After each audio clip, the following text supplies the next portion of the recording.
can't hang out with chickens and expect to soar with eagles. On today's podcast, I am going to be talking about my experience in the Grand Canyon. And not only the Grand Canyon, but my experience on aiming high for an achievement such as the R5. Just to clarify, the R5 stands for the Grand Canyon, starting from one rim, going to another rim, going back to another rim, going back, and then finally hitting it for the 5th time. So that is called an R5.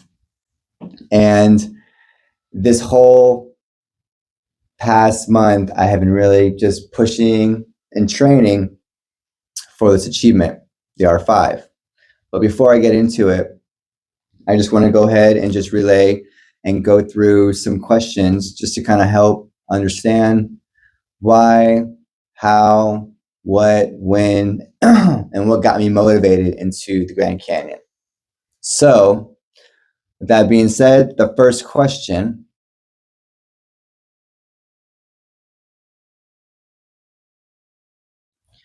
what initially drew me into the Grand Canyon? Well, to be honest, I was a late bloomer, meaning I've lived my whole life basically in Arizona, and I didn't visit the Grand Canyon until it was, I would say, 2018.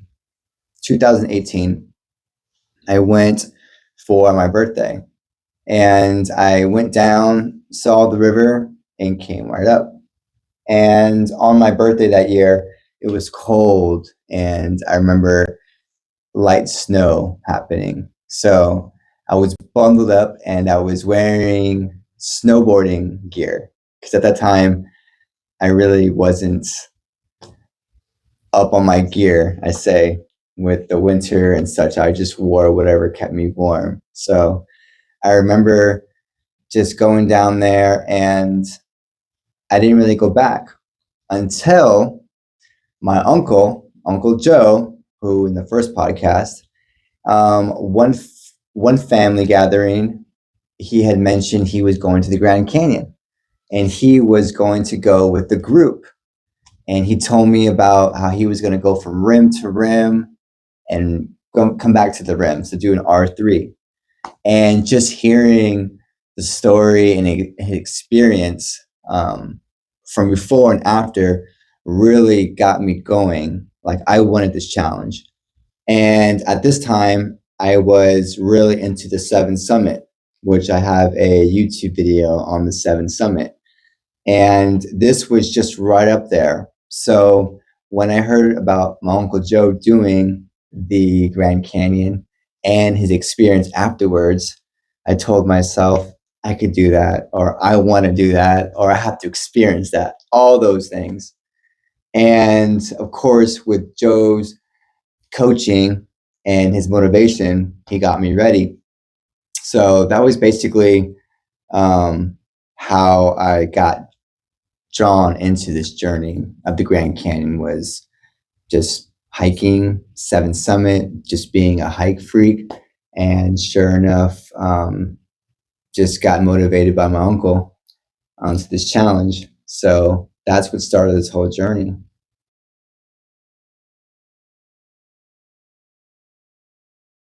A lot of preparations that I took before going into the Grand Canyon, a lot of training. Grand Canyon, to me, is a serious hike. It's a serious canyon. It's a serious place. Like, you do not want to play with that place. How I really prepared was I just played on Camelback. Camelback was like my mountain to go. Camelback had all 10 sections that just gave you that each terrain that really just trained you. After doing Camelback so much, then I started doing the yo-yo on Camelback. And the yo-yo on Camelback is just going up, down, back up, and back down. So that's really fun. That's a great challenge. You get some good elevation. I would say about 2,000 elevation, I would say, around there. good for your legs and good elevation gain. Again, another thing that I prepared on was running. I took a lot of running on. So the running really helped my endurance, stamina, and just going long distance. So I really enjoyed that combination of the hybrid hiking and running. Getting used to certain snacks, and that's pretty much it. I mean, the canyon, other than that, was just nature and just knowing how to guide at nighttime and my breathing technique. I mean, a lot of these techniques I've had that I've been training on consistently with my Reiki background. So I just, combine everything together. The main thing was just knowing where I was going to be, knowing that once you're down the canyon, you're on your own. You only have so much water, and just, acclimating to the heat. That's the biggest thing. Did a lot of acclimating, I would say.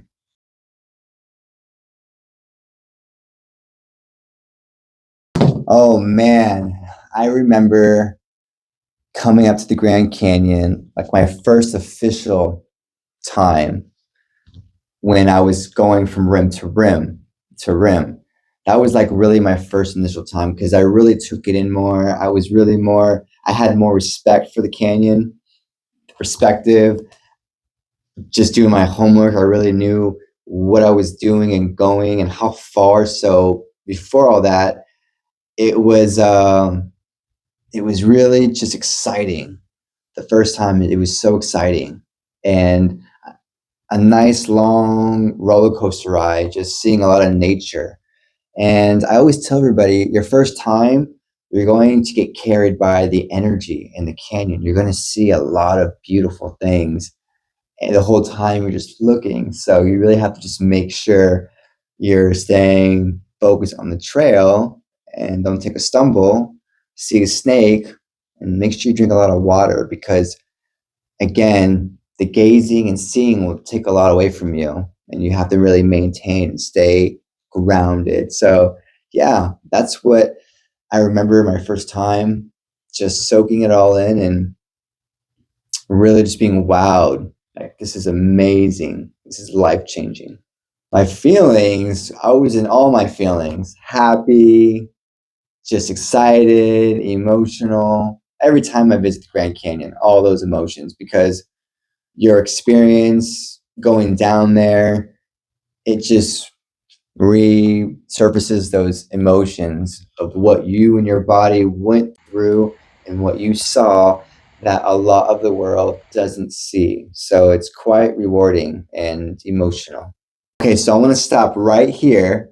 And this is when I want to start invading my experience with the R5. Okay. Um, the R5, the reason why I wanted to go for the R5 is because that was the level that I felt that I was ready to take on. You know, you do something so much and so consistently that you organically just hit the next level. And the same pattern follows the next level until you're at a far level and the average don't understand why you're going to the next level. It's because you've just gone so much and you've done it so consistently. So that same question follow answers for everybody that is in their own league at a very high level. And you have people saying, why do you do this and why do you do that? It's just the level I'm at. I've been hiking since as long as I can remember, since I was a kid. I've done camelback since I've been 13 consistently. So it's just the level I'm at. And I want to challenge and really get this R5.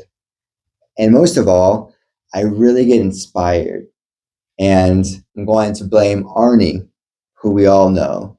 Arnie, the legend. Arnie, the one that took the R5 that I paced out. When I saw Arnie do it, and when I got so inspired, it made me want to do it. And the fact that I felt so privileged and honored to pace him out. Um, it was it was emotional.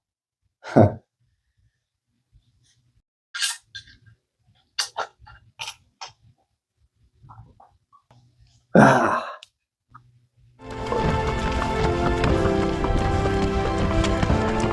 Woo! R5 certified. Man. Huh. Sorry about that. Okay. Anyways, focus. Okay. Anyways, when I paced Arnie out of the R5, just being behind him and seeing him push the whole way out at his age really just inspired me. It made me so happy. It made me happy because I'm only 37 years old. And yet, I can't even get the R5. But yet, Arnie, sorry to put your age out there, Arnie, but Arnie's at 65 or 64, one of those. And he just did this. And the whole time I'm trying to do the canyon, I'm like thinking, how did he?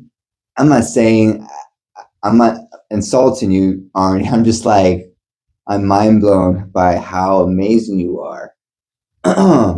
And so, again, when I saw you do it, I really wanted to do it. And that's how I operate.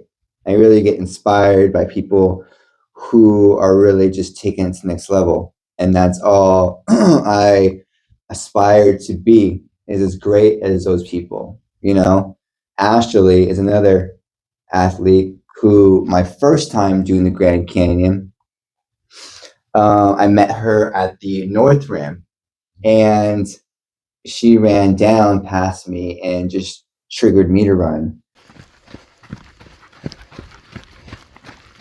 Hey, 250, Ashley, 250. She's gonna be doing 250 miles in May, and I'll be doing the Grand Canyon R5 in May. So we're gonna be both motivating each other to the fullest.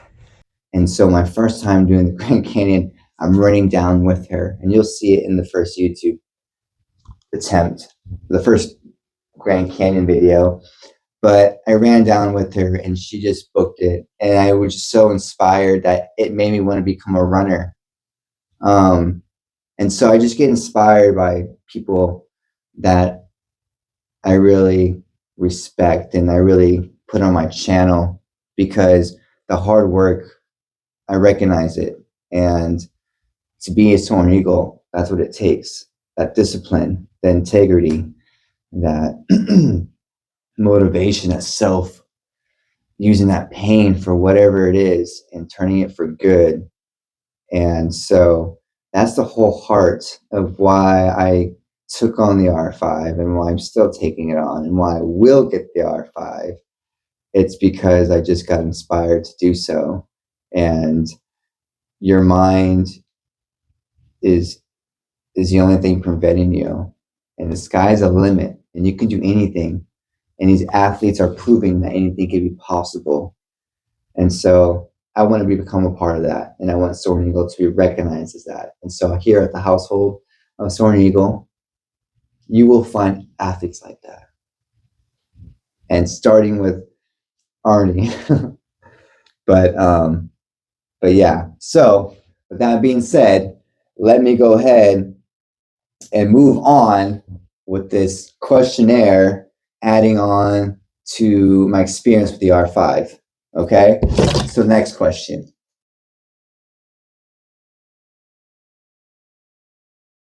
A lot of the challenges that I get with the Grand Canyon is basically the water situation and dehydration. It sounds silly, but you guys know that here at Soaring Eagle, I'm big on spring water, and so it's all I like to drink. Sounds silly, but I like to drink spring water. And so, long story short, I thought I bought enough water and I didn't. And because I didn't drink enough water, I didn't take my little chewy capsules, because the chewy capsules, yeah, they taste fine, but they get all like sugary in your mouth, and I don't like that taste either.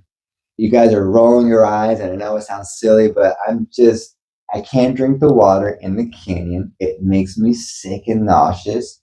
And if I don't have good water, I can't do the chewy electrolytes or the gummies. I just not a sugar fan. It just turns me off. So my body's sensitive to sugar and not spring water. So there is a strategy for this. I'm not saying that I can't move around this.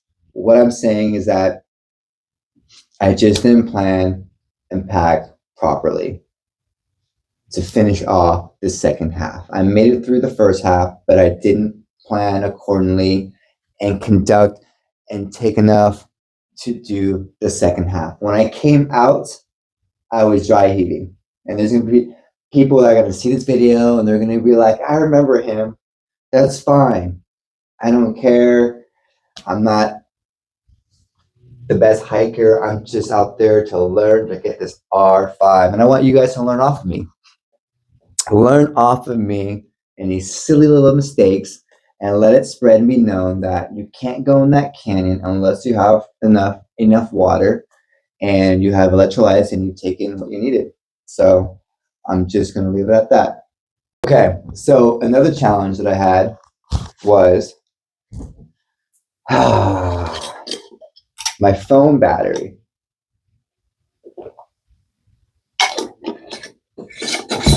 Now, my phone, I'm not having excuses. My phone didn't update.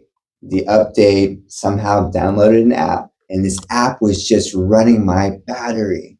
So when I put my extra battery pack on, and I was just leaving my phone alone, I checked my phone, and it only charged like 10%. Not even, I would say 30%. And so here I'm at, let's see, where am I at? I had just crossed the bridge and have 30% phone battery. I have my Strava running. I have Live 360, what I just got, and that's not really affecting my battery. And I really just want to get the Strava, to tell you the truth. So I wanted to get see my whole stats and record. So I kind of put it in crunch mode, going up a little bit. And that took a little bit of energy, more than I wanted to. And the sun came out. For the longest time, the clouds, I had some rain, tiny little specks of snow. But then when that sun came out, the sun was beating down on me for a minute.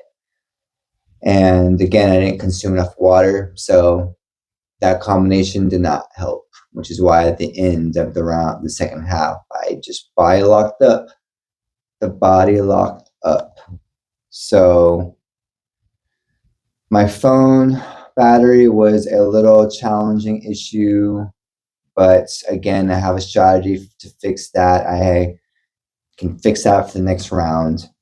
Another silly mistake mentality.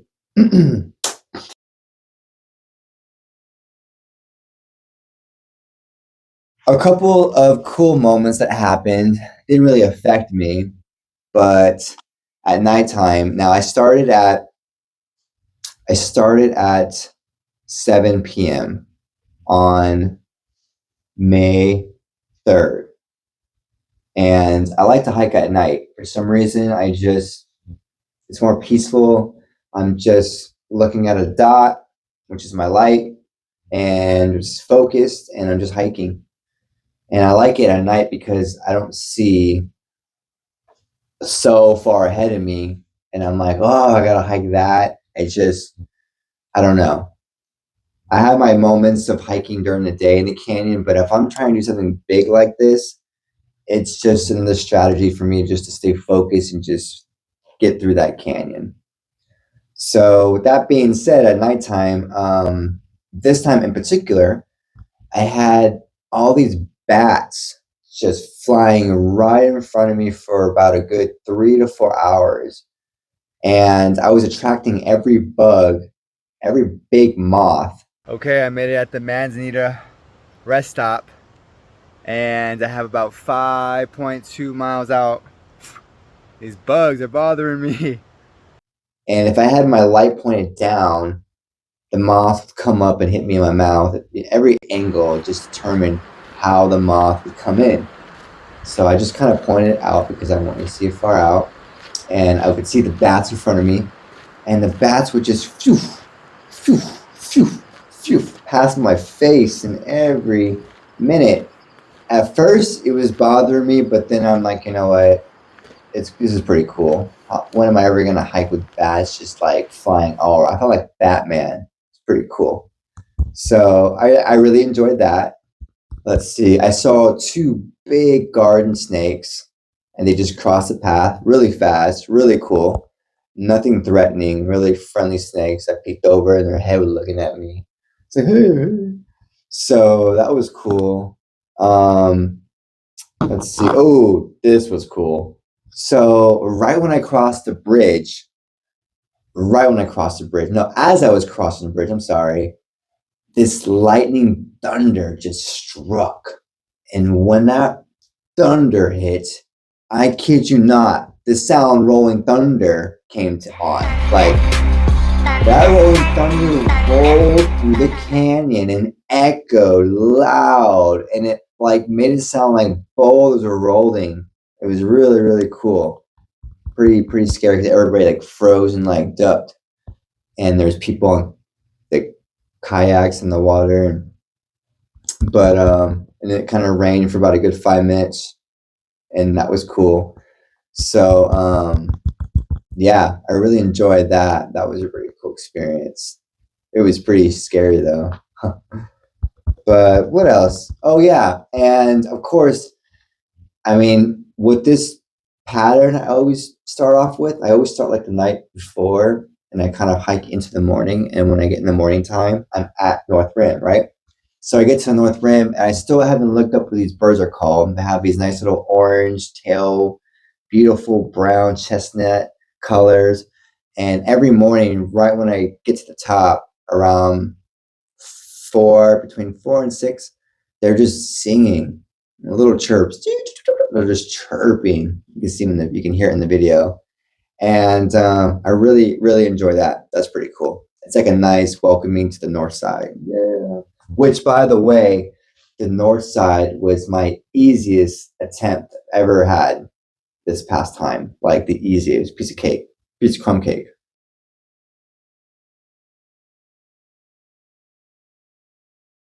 Did I connect with nature? Oh boy. Oh yeah. I must have cursed and cussed out like 30 rocks for no reason.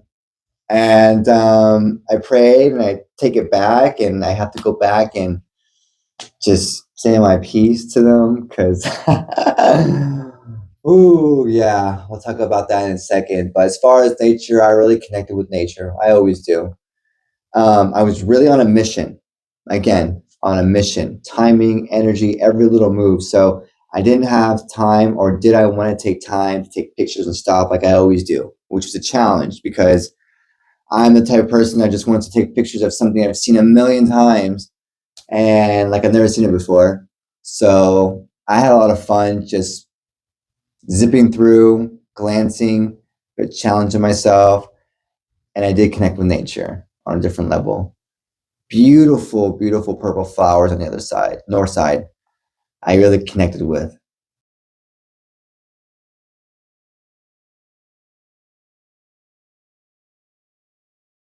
No, I didn't have any encounters in particular. No, like I said, I just saw those snakes, and yeah, nothing comes to mind. Love smelling the mule poop. Ugh.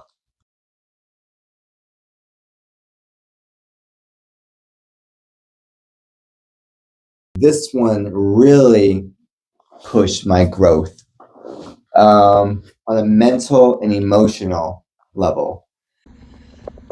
Whew. You did it. Every little thing, every little hiccup that was this small adds up. And when it adds up and it equals this much, that much can throw your mindset off. And that's what happened. And with the mindset off, you forget things and you have to do things, and those things take energy.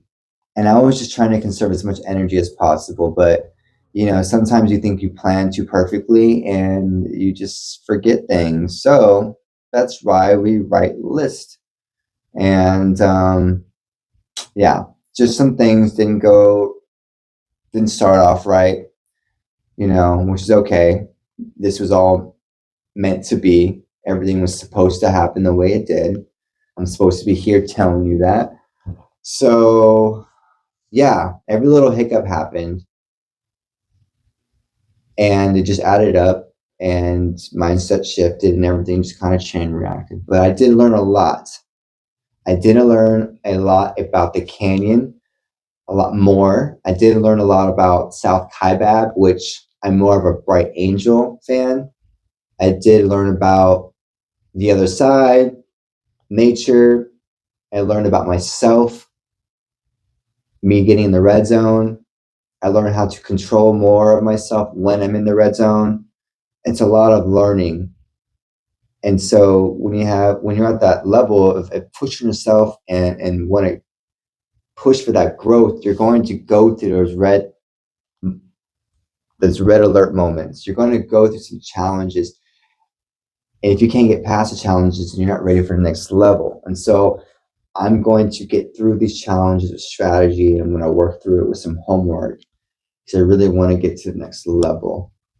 And I aspire to be great like Ashley and Arnie and so on. So yes, there was a lot of growth, and I still have more homework to do and more growing to do. But that's the point, right? We're all growing. It's when the ego kicks in and doesn't allow you to grow. So that's what this video is about. Not just sharing my experience and my failures and my little hiccups and what the obvious, but it's to help the people who want to get into the Grand Canyon or help them build confidence off knowing that, I'm still learning. As much as you see me doing all these adventures and stuff, it's a lot to learn, a lot to learn. And so this year, with that being said, I'll end it with this question with this is that I've only had 2 big years in my life. And that was losing 2 people. And then those 2 years, I lost a lot of things. And this is that 3rd year. I've taken on so much. So I'm just going to use all that. I'm going to use what happened this second attempt for the R5, and I'm going to apply it for the next one. And I'm going to be an example how that when you fail or you don't get your goal, you just got to keep trying. You got to figure out the wrinkles, strategy, and do some homework and get that goal, get that dream. And that's what I'm going for. I'm going to get that R5. And I'm going to get some help from Arnie, get some more coaching. I'm going to train harder and just keep the spirit up. And the PMA, positive mental attitude.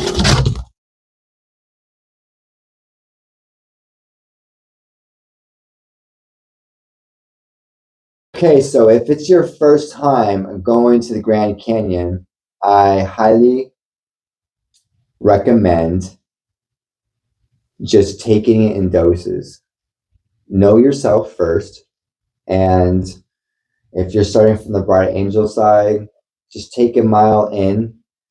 And if you're starting from the South Kaibab, just go to U'a Point. Just take it in a little at a time and really know what you're getting yourself into. Lots of water, lots of training. Soaring Eagle Adventures, Arizona. Here we offer training. So if you need training, we can train you. And that's most important. And know that the Grand Canyon is serious. It's not to be played with. You need to take Grand Canyon serious. Go with the proper gear, the clothes, lots of water, electrolytes, the time of the day. Tell people. And of course, don't go in the summertime. That's like suicidal. Way too hot. But overall, definitely go. Take your family. Take some photos. Go to the very edge where the tourists can see and take pictures and just grasp and look at the canyon and look how big it is. Because when you come to the edge of the rail and you look at the Grand Canyon, it'll really size you down. It'll take your breath away for sure. And if you stare at it long enough, you'll really want to be in the canyon. You'll feel like what's like to be in there. You'll want to know. And I guess that's what got me as well. I was curious to know.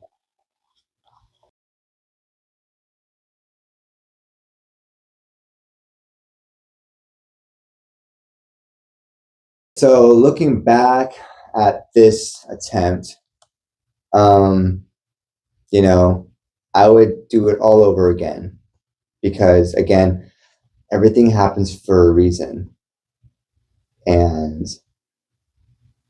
a wise friend told me that if I had got this, then my flame would have went out. I wouldn't have want anything else much, or I wouldn't have that hunger anymore. And which is why that friend always likes being second place. And it sounds funny, but it makes sense.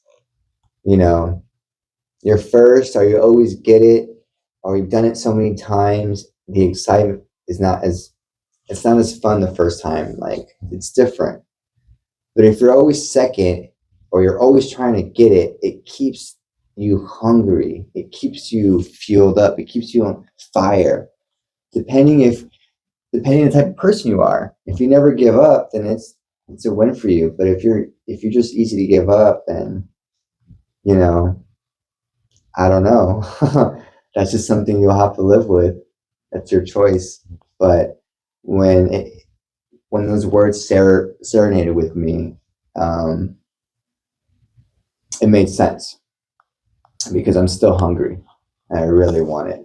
And I'm going to become better, stronger, and faster than what I am now to get this R5. So I'm excited for it. I'm excited for next 6 months to come. I will be training harder. I will be taking my training more serious. I will be more focused, more determined. And I will be taking on friends that like minded that will motivate me. And I will be gravitating the same energy outwards. So for the R5 to come up in November the R5. Yes, I'm coming back for it. Um, I'm excited, and at the moment, I'm just I'm still in my head. It was an emotional whole project. I had a great team. I had Nicole Vaughn, my best friend, on standby as the bag man. Once again, she was there at the exit with electrolytes, water, a cold purple Gatorade, which I was just craving.